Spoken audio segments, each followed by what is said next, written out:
हाथ ऊपर करो, वो यहाँ हाथ लगाए, वो यहाँ हाथ लगाएं। अच्छा, हमारी औरतें, हमारी बहुएं, हमारी माताएं, हमारी बहनें, उनके छूने के लिए है। मुंबई के अंदर, पूना के अंदर ऐसे कोरियोग्राफर अपनी कितनी ही लड़कियों को और बहुओं को लेके उड़ गए। इधर एक शादी हुई, उधर दूसरी शादी टूटी। वो कोरियोग्राफी करने के लिए रोज उस शादी के फंक्शन के लिए आता था। महीने भर तक उन्होंने घर की महिलाओं और बहुओं को सब सिखाया। उसी के अंदर एक बहू के साथ प्यार हो गया। इधर शादी निपटी, सेकेंड डे सवेरे वो इस बहू को लेकर रफू चक्कर हो गया, शादी कर ली उसने। समझ रहे हो आप? ये चीजें होगी। साड़ियां भी खुद पहननी सीखनी चाहिए। कोई फैशन डिजाइनर हमें साड़ी पहनाने आए और वो मर्द हो, अच्छा, वो यहां तक हमें छुए और उसके साथ में हमारे घर का भाई हस्तमिलाप करेगा। सारा दिमाग खराब हुआ है क्या? क्या जरूरत है ऐसी? दादियों से पूछो, उनको किसी ने छुआ था क्या? मम्मियों से पूछो, किसी को छुआ था क्या? छूने दिया था क्या? अच्छी बहनों को कोल्हापुरी पहन के रखना चाहिए, तुरंत बाहर निकलना चाहिए, एक लगानी चाहिए, कम से कम 2 दांत तो बाहर आ जाने चाहिए। नहीं आते हो तो मुझे को, मैं सिखाऊंगा आपको कैसे दांत बाहर निकालने चाहिए। इसीलिए अब ये अट्ठाई, ये ओली, ये सिद्धि तप, ये पालितना की यात्रा, ये नव्वाणु, ये उपध्यान तप पहले बंद हो। वो करें जिनको ये सब ना करना हो, जिनको डांडिया खेलना हो, जिनको कोरियोग्राफर को यहां सब हाथ लगवाने हो, इस प्रकार के नाच करने हो। अभी मैंने कुछ वीडियो देखे हैं जिसमें 65 साल 70 साल के दादा और दादी डांस कर रहे हैं, 70 साल के, फिर 45 साल के पापा और मम्मी वो भी डांस कर रहे हैं। किसके लिए? बिटिया की शादी है उसके लिए। शोभा देता है।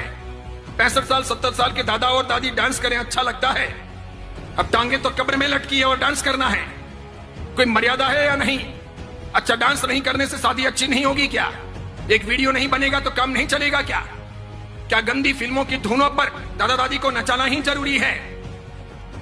कई सारे समाजों ने प्री वेडिंग शूट भी बंद कर दिए। पुरोहित समाज ने पाली के उस घोषणा पत्र के अंदर यह भी किया कि हमारे समाज के अंदर दूसरों की देखा देखी कोई प्री वेडिंग शूट नहीं होगा, कोई आवश्यक नहीं है। वेडिंग के बाद यानी शादी के बाद आप आराम से घूमो, आपका काम करो, लेकिन यह सुभाषपद नहीं है। ये सब फिल्मों से, सीरियलों से आया है। क्या दिखाना है? और मुझे तो यूं लगता है कि हमारा बदन हमारे वीडियो के द्वारा इस प्रकार अर्धनग्न कपड़े पहने हुए, हाफ पैंट या इतना सा पहना हुआ नीचे, ऊपर इतना सा पहना हुआ, और फिर हम प्री वेडिंग शूट करते हैं और वो लोग देखते हैं तो क्या देखते हैं? क्या देखते हैं? आप दिखाना क्या चाह रहे हो? अच्छा, जो आपको दिखाना है वो आपके पति को दिखाना है कि दूसरों को दिखाना है? ये पति के लिए है कि दूसरों के लिए है? यानी आप एक सदाचारी मां बनना चाहती हो कि वेश्या रहना चाहती हो?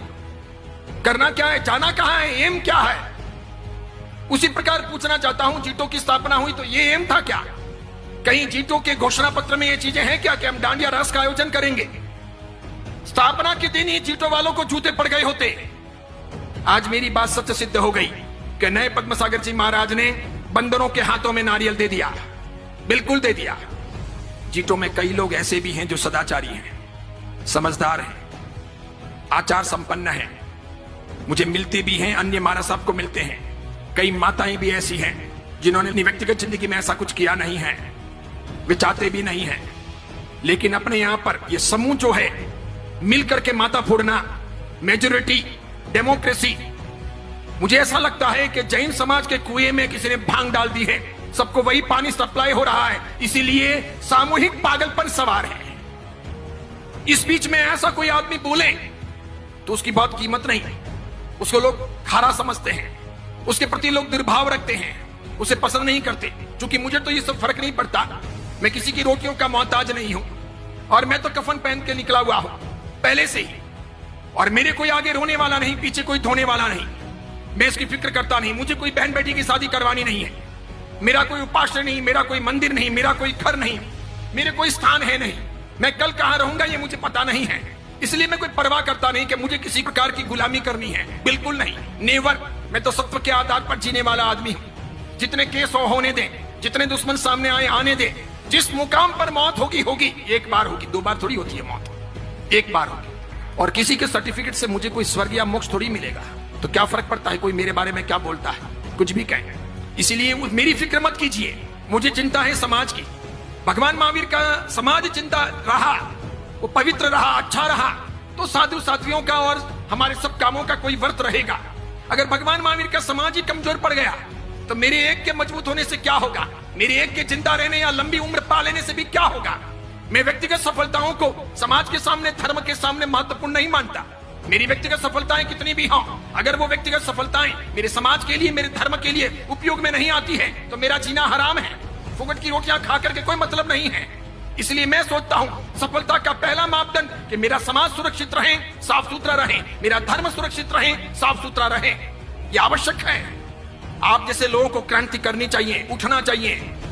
पूरे बेंगलुरु में यह हवा फैलानी चाहिए कि डांडिया नहीं होगा, कोई जीतो, कोई जियो, कोई अन्य संस्थाओं के अंडर में नहीं होगा। उसके लिए संस्थाएं ना बने। जो लोग भी प्रयास करें आकर के मुझे कहिएगा, मैं आपके साथ में हूं, तन से, मन से, धन से, और पूरी ताकत लगाइए। और खास करके मैं मातृ शक्ति से कहना चाहूंगा कि उठो। हमारी बहन बेटियों को, हमारी आने वाली परंपराओं को हमको भ्रष्ट नहीं बनाना है, वेश्या नहीं बनाना है। जवानी के दिन तो चले जाएंगे, उनको लोगों के सामने नहीं थिरकाना है। वो गंदे गंदे फिल्मों के गीत क्या सिखाने हैं, क्या जरूरत है, और क्या क्या होगा, और वापस रात्रि भोजन होगा। इसलिए जीतों की भलाई इसी में है कि वो समझें, वो मर्यादा में रहें, वो ऐसे काम ना करें। वो IAS IPS के लिए काम कर रहा है, वो बहुत अच्छा है, वो कीजिए। एजुकेशन के लिए, साधर्मिक भक्ति के लिए, मेडिसिन के लिए, या फिर साधु साध्वी के वैयावच यानी श्रवण आरोग्यम के लिए जो काम कर रहा है वो अच्छा है, बहुत बढ़िया है।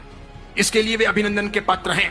लेकिन ये जो काम किया जा रहा है, इसमें जो लोग भी लगे हुए हैं, बस इसी में शान है कि चुपचाप पीछे हट जाएं, ना करें।